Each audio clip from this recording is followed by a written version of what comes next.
Well, hello there, motherfuckers, and welcome to a review of Sonic Mania Plus.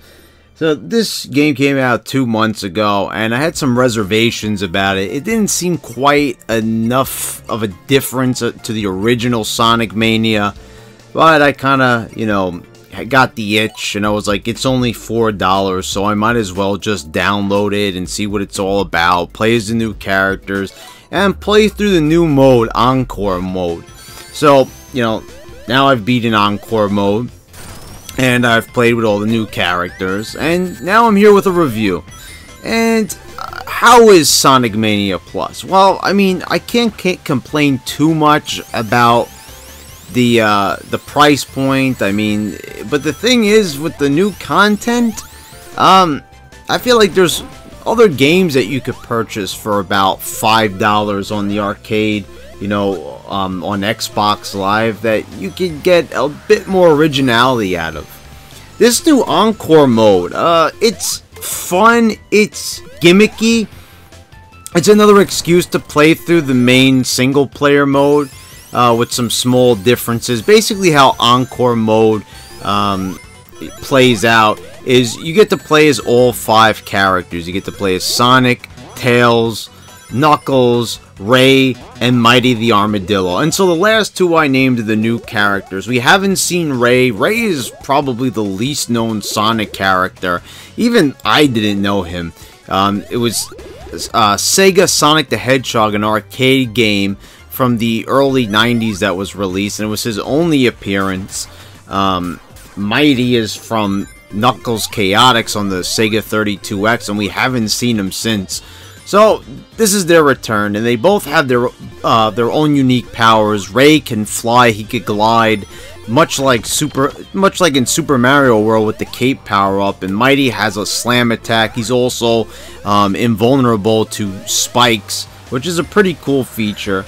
And there's like a little tag team system going on. You get 2 characters at a time. When you break open one of these monitors, you'll switch characters on the fly, and it's a total random. It's a little annoying. You might not get the combination that you're looking for, but some of these combinations are pretty cool. Like, I really love my personal favorite is having Sonic and Knuckles together. It's a system very similar to Sonic Advance 3, where they did this tag team feature, and it's nice to see it come back with, small differences. Now you could actually use 5 characters instead of just 2, but it's 2 at a time. It would have been nice to be able to select which character you want to be on the fly, but, this kind of gives, a bit of anticipation to the game. This way, if you want to play as Mighty, you're going to have to find the next monitor to break it open, so you might have a chance to play as him. So that's kind of cool, and you can switch between the 2 current characters that you have. So what other differences are there in Encore Mode? Color swaps, yeah, and that's about it. I mean, aside from the tag team gimmick, Encore Mode is the same thing. The only thing they added besides that is you get to play a few moments of Angel Island, and there really is, like, there's nothing really to do here. It's just basically going from left to right, and that's basically it. You're gonna free Mighty and Ray, and then the rest of the game plays out basically the same exact way that it did in the first, in the original installment of Sonic Mania. So that was really disappointing. I thought that we were going to get a few new levels at the very least. I mean, they could have thrown us a bone here. Well, there is one small difference. They did totally redo the Mirage Saloon zone, which was a nice surprise. And that is probably the only zone that has any differences made to it.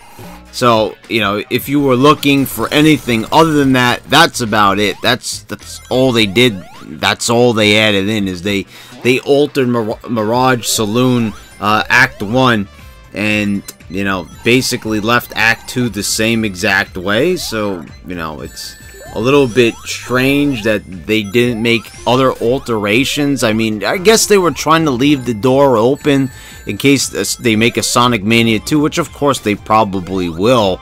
But I would have liked to see a few more differences, you know, just like, I don't know why they stopped at Angel Island and Mirage Saloon Zone, Act 1. I mean, that's about it. That's all they felt like changing. I mean, you know, they couldn't have switched up the levels a bit more. I mean, and there are small changes within the levels.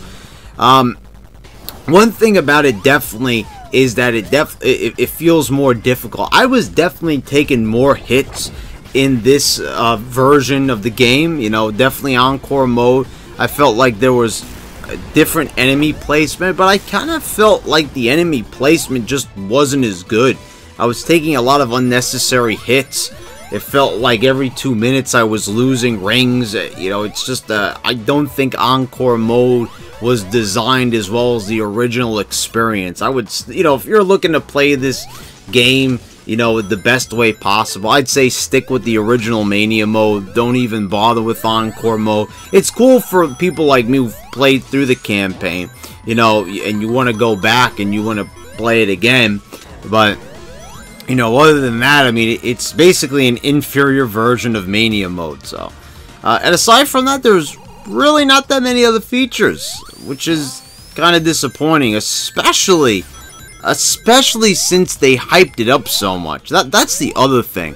They had a whole entire year for this DLC. Now I could see a few months after Mania was released if they decided, oh, you know, hey, let's just, you know, add a few more things in there. Let's add in the new mode. But no, they waited a whole entire year, basically building it up like, almost like this was sort of a Sonic Mania 1.5. But that's really not the case. I would not really qualify this as a 1.5. I'd kind of qualify this as just, you know, a 1.1 of sorts. I mean, this is, you know, not even close to kind of being like a midway, you know, side story or anything like that. I mean, it's basically the same game with a few little changes in there, and the changes are really not that significant. So just make sure you know what you're getting yourself into before you purchase this. It's not a lot of money.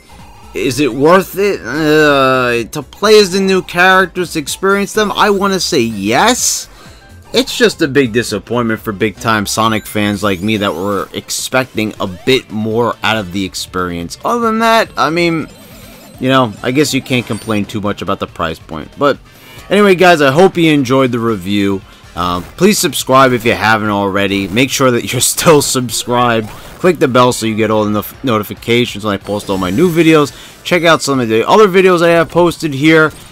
And until next time, guys.